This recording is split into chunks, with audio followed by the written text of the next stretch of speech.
Welcome to the Power of Partnership podcast. I'm Riane Eisler, President of the Center for Partnership Systems.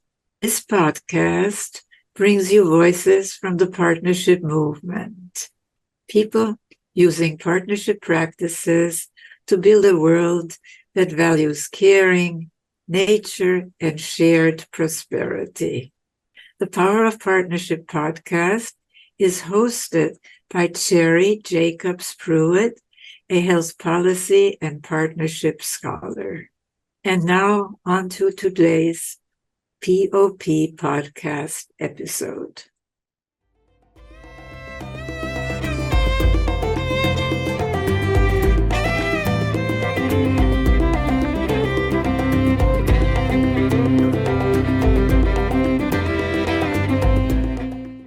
As Riane said in her introduction, my name is Cherry Jacobs Pruitt, and I'm joining you from the beautiful studios of Doghouse Music in Lafayette, Colorado. And I want to welcome to today's show our very special guest, Karen Sands. Karen, on behalf of Riane and the entire Center of Partnership Systems team, I want to thank you so much for being a guest on the Power of Partnership podcast. It is an absolute joy to be here. Well, Karen, you are a globally recognized wisdom futurist, geronto-futurist, and visionary author of 12 books, including The Ageless Way and Visionaries Have Wrinkles. So we have a lot to cover. So let's begin with you sharing more about your journey to becoming a global thought leader and futurist, and including when you learned about the chalice and the blade and Riane Eisler's work. Well, I think I think it really starts with one word or one statement. I was born as a preemie in the 1940s, but I ended up in a preemie incubator at a time when that was so unusual. And somehow I can tell you, it's just something I know from within that's where it started for me. I've got to be seeing what's coming next. What's the future? What's coming around the corner? And that has been my whole MO throughout my, 60 years career and 81 now. So it took me through several different what I call verticals or sectors where I took on whatever I could from each of my experiences throughout my career. And it took me through the women's movement, really kicked it in, the second wave women's movement, where I started the first women's center, growth center, I called it, in New Jersey. And it was at the beginnings of all of this, where we were finding out who we were and are as women. And at the same time, this was out in a very affluent corporate town area, rather, in New Jersey. Men started coming. And they kept saying, can we come? Can we come to these events? Whether it was consciousness raising, it was career planning, whatever it might have been. But it was the point was they were coming together because something was missing for them as well. So that's when my work really of bringing, well, in education before that, of bringing people together and bringing the genders together. So that is clearly 60s into the 70s, right? So that by the time I went through educating educators and into my own business and then into corporate America, it was a whole journey to get me to see that by the time I got to corporate America, there was very little collaboration and a whole lot of competition. And there were very few of us as women. I was one of the very, very few at the time. I think I started in 78.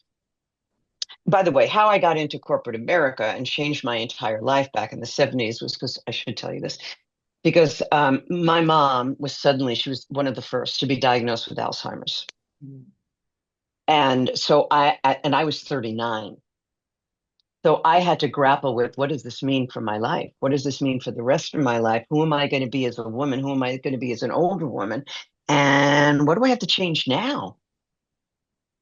So that started this whole thing where I had to recreate what that future was going to look like. There's a little more to it, actually, is that my whole maternal lineage had Alzheimer's. And they only realized that as they connected the dots and all the testing now that you can do. So that's what forced me to make change happen faster. I didn't want to lose the rest of my life. I wanted to fill it up as full as I could, making contributions and having an impact, a significant impact, so that should I meet that destiny, I'd be ready for it, however ready someone can be for that, or I would live out my life.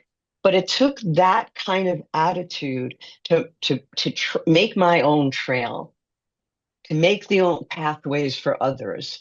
That's allowed me to go from domination that I grew up with, certainly, to collaboration. And you can see it in all the spiraling in circles that I've created or been in throughout that time.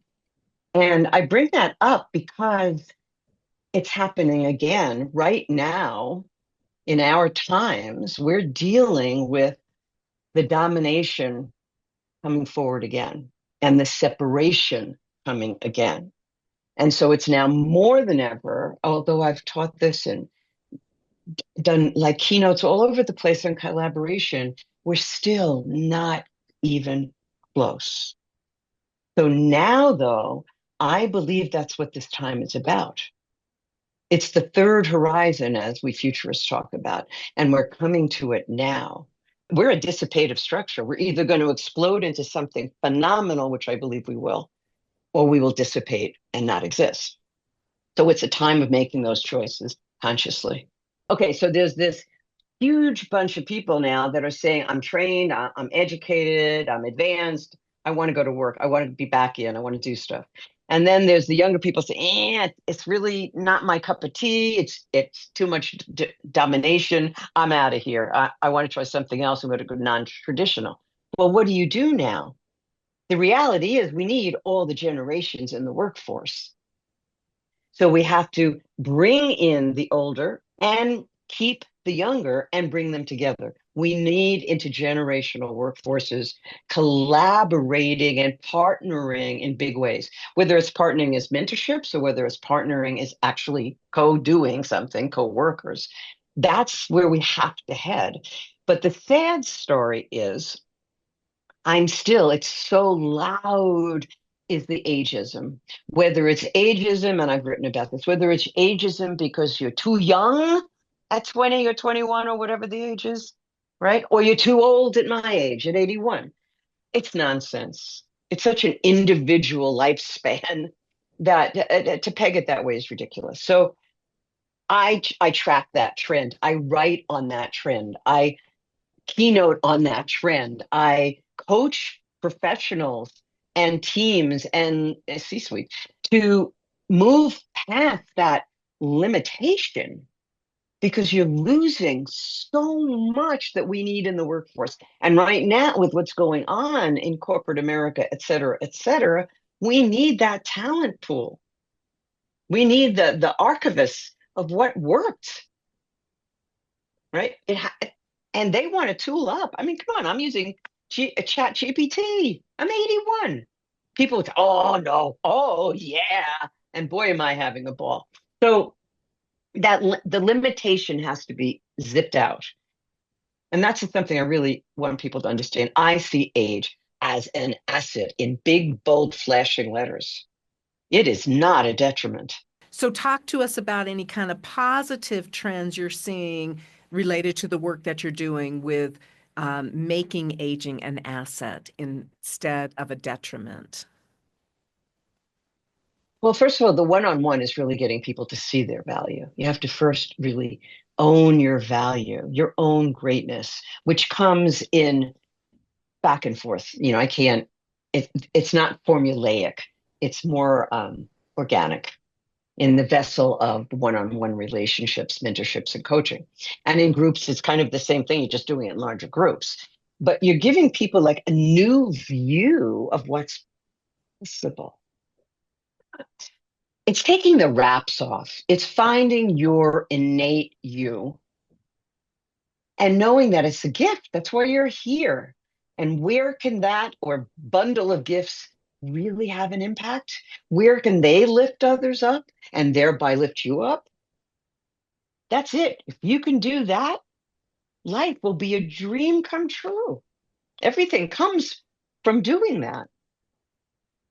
But it takes concentrated effort. It takes concentrated visioning. It takes concentrated trust. And if you don't have those, go to somebody that's a master that can help you gain the mastery. Don't sit there and suffer. Absurd. Buckminster Fuller taught me something else very, very, very, very long ago. And he also was another one of my masters and someone who he trained as well. And he likened this process, which I will call mastery, of as if you're a honeybee. And a honeybee, they fly horizontally. And as they see where the nectar is, they go, choo, choo, right? And they dive in. And then when they're done, they come right up and they keep looking for, okay, where's the next one? Ah, that one stinks. Pulls out and goes on to the next one. And that is the way you gain mastery. That is the way you never get stuck ever again. I'm knocking my desk in a career. You go in, if the nectar is sweet and it fills you up and it's mirroring you back, stay as long as you can and innovate to the max. If you fall into one that it started out good, but it's starting to stink, or it's repressive, or it's domination centered, pull out and get out. Nice. Yeah, love that. And that's mastery based on what's filling you up versus what you're taking from others. And beautiful. So what does Exactly. to be a futurist in corporate America? What does that mean? So as a futurist, and I mentioned the preemie thing before because for me, to be a real futurist, you are seeing what others are not seeing. You're hearing what others are not hearing. You're feeling what others are not feeling, or you are doing all of what they are, and they don't know it. So, and you are walking on what president of a university said to me once is you're walking on the outer rim of innovation. It hasn't even emerged yet, and you're on it. So that's what being a futurist is. And I have long taught, and I ask everyone here that's listening, everyone needs to become an everyday futurist. You need to look and track the trends personally, globally, professionally. You have to be on it all the time. And you have to step into what, as I said with the flowers, step in and get that nectar if it's the right place. There's a difference between taking a risk and being risky. I don't believe in being risky, which is happening in our country right now. But taking risks, yeah, how else do you innovate and create the new future? So I need to share this with you. As I realized a month ago, maybe or so, 6 weeks ago, that the feminine side of us and women in general and girls are being canceled, at least here in the States. We're being canceled. That's what domination does. It cancels. Now, it's not going to just stay with just our gender. It's going to filter out to all the other genders that are not fitting the mold, right? But that's what's going on. So we have to stop that. So I got this aha, like, wait a minute. I don't have to just sit here. I started a list that I called Leading Women to Watch in 22, I think it was, but the first solid list was 2023. And last year, when it came out again, I started getting women from all over the place saying, how do we get on the list? And I'm going, oh my God, I want to get nominated. How do I get on the list? And I realized that I had touched a chord. And so this year, when it came out, we've now switched the game for 26 because we have been tapping into the most incredible female minds around the globe, all coming together on this list that I've been curating. And they haven't stopped asking to be on the list and nominating others. So the rule for me is if you're in healthcare vertical, you can only nominate somebody in healthcare. If you're in IT, you can only do that for somebody in IT because you're the only ones that really know how to honor and what's the word I want? For lack of another word, be able to select others that will fit that vision for the future. It's extensive, though. I have 8 verticals and 2 categories that we work. But within those verticals, these brilliant minds will take on what are the issues each vertical has. Nice. So we're doing it. We're forming and growing and growing and growing. So if anybody here wants to be involved, go to my site, karensands.com, and at the very top, it will say right there, click for the list for leading women to watch. So if you know somebody in the list and you want to be nominated, ask them to nominate you. And if you're approved, you're in. Or if you're on the list, tell more women about it because this is a phenomenal opportunity. Nice. For us to move the dial, to move us into the new future we want to create. You are listening to the Power of Partnership podcast. We hope you are enjoying today's episode and you will consider joining our family of sponsors. Or you can help us attract sponsors by downloading, following, or subscribing to the series and liking and rating each episode you view on YouTube. We also would love to hear from you, including if you have a partnership story that you would like to share. Reach out to us at center@partnershipway.org. And now, back to today's episode. So, Karen, you are known as a geronto-futurist. Yes. Leading thought leader on the longevity economy. So talk to us about what being a geronto-futurist means and what is the longevity economy? Well, I'll start with that all came out of my time in corporate because there was the futurist training and mindset that I came in with anyway. And when my mom, who I mentioned earlier, was one of the first to be diagnosed, and I made those life choices and career choices, then it was, I have to do something about the future of aging and the future of women aging. And what does this longevity mean? And what will it mean for me? So that's where they came together. I never, in going into corporate America and financial services, retirement services, I never thought I would be a leader in this field. I was totally out of my realm of thinking, right? So suddenly in my life, I'm now bringing these major, major trends together as a futurist. And so I was determined to create a field because gerontology was not being, geriatrics is the medical side of the aging healthcare dilemma. And gerontology is the thoughtful discovery side of aging and longevity. And most universities and colleges had cut out gerontology. And it was very hard to find a school that had a gerontology program. And geriatric programs and medical programs do not teach usually gerontology or geriatrics to medical students. So I was coming into this realm that just didn't make any sense to me at all. How could that not come together? And so for me, I took my futurism and foresight, what I call whole brain foresight, and combined that with the study of longevity and the study of aging and the future of aging and the future of work and the aging of the workforce. So I then became known as a leader in what I call the business of aging and the aging of business / workforce. And suddenly I was there before anybody else was. So I wrote my first book called Visionaries Have Wrinkles, out of a study of my graduate program at Hunter, where I became a gerontologist, to understand what was going on with women in aging, right? So I interviewed over 100 women from, I think it was 60 over 100.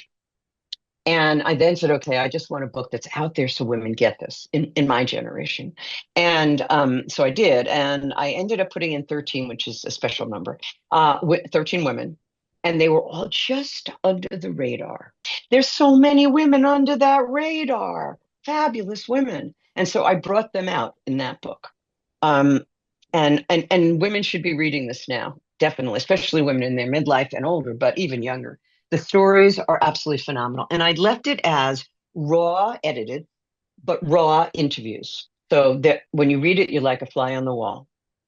And then my next book was Gray is the New Green. And that was about the longevity economy and what was coming. So I had it as a chapter inside my big volume, my major work, which is called The Ageless Way. And I said, before I put out this 300 and some odd page book, which is it's for universities, it's for individuals, it's for businesses, it's got everything in it.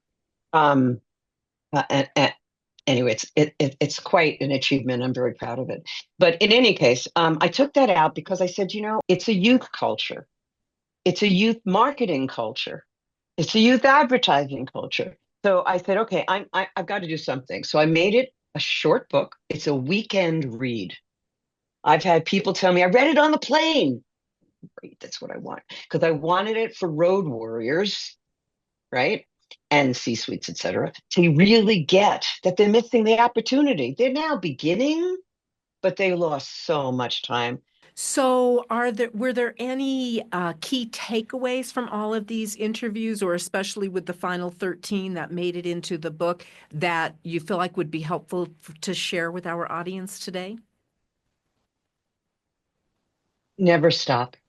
The answers are inside of you. They're already there. The visions you have, they're already there. Go put them out in the world. Don't let anything limit you, most especially yourself. I mean, these women just broke ground in so many different directions. And I hope I'm remembered that way too. And also lift others up. You have to lift others up because that's the only way the future is going to be formed, is by us coming together, illuminating and lifting. It's the only way. That's true partnership, because you're partnering to keep the future, to create the future, rather. So those are the ones I think. And I think not being afraid of uncertainty, that right today, more than probably any of the other things, the ambiguity and all that stuff, those are all driving everybody crazy, but it's the uncertainty. But you don't have to be uncertain. If you know what you want, what your vision is, like me with this list, right? Then make it happen. No one else is going to do it for you. They may lift you and help you, but they're not going to do it for you. You have to make your future happen. And I'm all about creating futures by design. You have to create the future by design. Otherwise, what happens is not what you wanted. It can't be. It's not getting any information from you to make it the way you're looking to have it. Yeah, those are key things. And accepting, this is another big one for me that I share, is that we all have our own unique signature greatness within us. We were born with it. Nobody's alike. We each have our own version. So stop tamping it down. Just open up and free yourself to be yourself and to trust yourself. And like the bees, the honeybees I described before, if it isn't for you, you'll get out and do something else. That's what we all have to learn to have the future we want. Yes. Thank you. So for our listeners, I'll be including links to all of the books that Karen has mentioned today, as well as to her website. Yeah, Karen, are there other anything else you want to make sure to share with our listeners that I'll also Yes, I'll give you a link. I don't know how, because we're doing it audibly, but if they go to www.karensands.com and put in the word swerve. So it's karensands.com/swerve/. It will take you to a link to a free meditation and to a free article on how to swerve. Because right now it is the time of the swerve. We need to learn how to swerve like that. It's in the moment, instantaneous, knowing, intuition that you have to take an action. You have to break free of the lane, right? And take an action to swerve out of danger into whatever new is coming. And that is what I'm giving in the link is backup on that background on what swerving means. Beautiful. Thank you so much, Karen. Thank you so much. This is such a joy because we share so much about the past and the future we want to create. Thank you. And thank you, Riane. Thank you for listening to the Power of Partnership podcast. We're grateful to Rising Appalachia for the use of resilience as our Power of Partnership theme music. If you would like us to feature your partnership story, or if you would like to be a proud sponsor of the Power of Partnership podcast, please contact us at center@partnershipway.org.